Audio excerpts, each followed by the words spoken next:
Welkom bij RTV Scheldemond. In mijn eentje op pad, aflevering 8, reddingboot Breskens. Nou Rino, hoe lang ben je al vrijwilliger? Ik ben vrijwilliger bijna 10 jaar. In 2007 ben ik begonnen bij de reddingmaatschappij. En wat is je taak? Ik ben nu plaatsvervangend schipper op de reddingboot. Eigenlijk nog steeds gewoon opstapper, maar als de beroepsschipper vrij is of weg moet, dan ben ik een van de mensen die hem kan vervangen. Oké. Daar gaat hij. We moeten direct naar de boot. Oké, Dus nou, actie. ja. Nou, zijn we snel weg. Binnen hoeveel tijd moeten jullie aanwezig zijn? Als de pieper, nou is de pieper gehaald. Ja, En dan moet de boot binnen 10 minuten varen. moet die varen? Ja. Moeten we rechtdoor of rechtsaf? Rechtdoor. Rechtdoor. Met gepaste spoed, want wij mogen ook de verkeersregels niet overtreden. Nee. Ons station heeft 1 beroepsschipper. Ja, dat is Marcel, hè? Ja, dat is Marcel. Daarnaast hebben we 18 vrijwillige opstappers. Ja. Zeg, en hoe komen jullie aan nieuwe vrijwilligers? Ja, gelukkig zijn Rechts er... of Gelukkig Ja? zijn er Bresciaanse jongens die het toch nog wel zien zitten om vrijwilliger te worden bij de KNRM. Ja.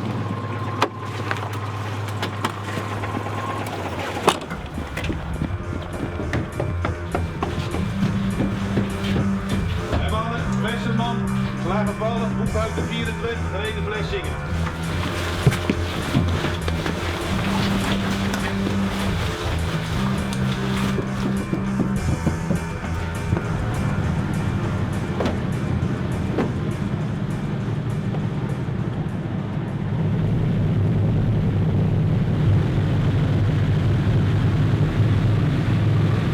We zijn nu op de reddingboot. Wat is de naam van de boot?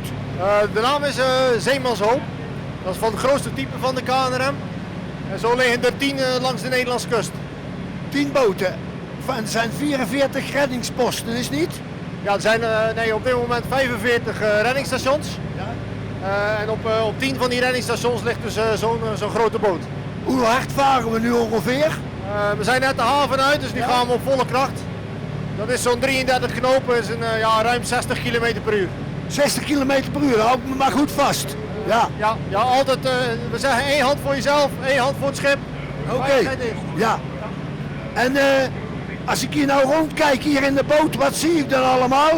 Ja, je ziet de stuurpositie boven met navigator. En hier beneden vangen we in principe geredden op. We gaan zo de brancard in gereedheid brengen, dus misschien is die nodig. En je zult zo zien dat de bemanning, die gaan zo even net een zuurstofkoffer al vastpakken om mee te nemen aan boord.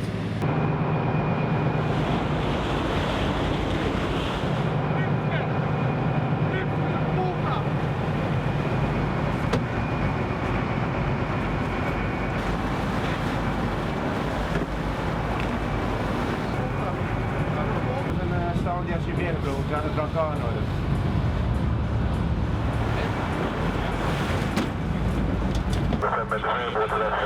Hiervoor niet meer plakken. Ja.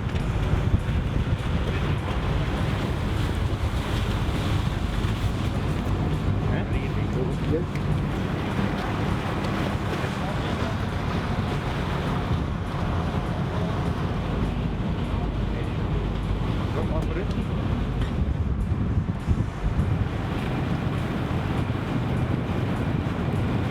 Hier man, we gaan in 2.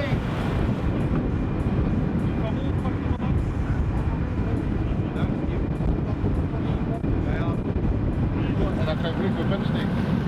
Zeg Rino, wat is er precies gebeurd op die viskotter? Ja, die man die heeft iets zwaars op zijn been gekregen op een of andere manier. Dus vermoeden dat het been gebroken is. Ja. Dus ja, daarom is hij met een brancard geëvacueerd. Oké. En wat gaat er nu verder gebeuren? Nou, wij hebben in principe kunnen wij op de boot staan in direct contact met de alarmcentrale. Dus we hebben op dit moment al een ambulance besteld om richting Breskens te komen. Dat is eigenlijk standaard procedure. Mocht het zeg maar zwaarder zijn, dan hebben we via de boot contact met de radiomedische dienst. Dat is een dienst van de KNRM waar in principe altijd een arts on call zit die wij kunnen bereiken.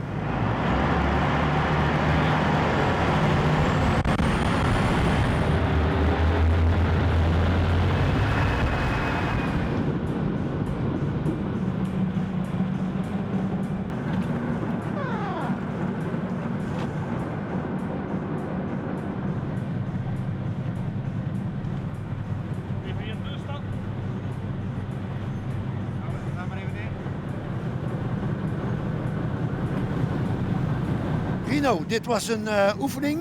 Ja, Wat gelukkig wel. gebeurt, ja, gelukkig wel. Maar wat gebeurt er normaal als dus deze brancard hier neergezet wordt? Ja, normaal gezien hebben wij natuurlijk via de meldkamer al een ambulance geregeld. Ja. En die staat op de kade gereed op het moment dat wij met de patiënt aankomen.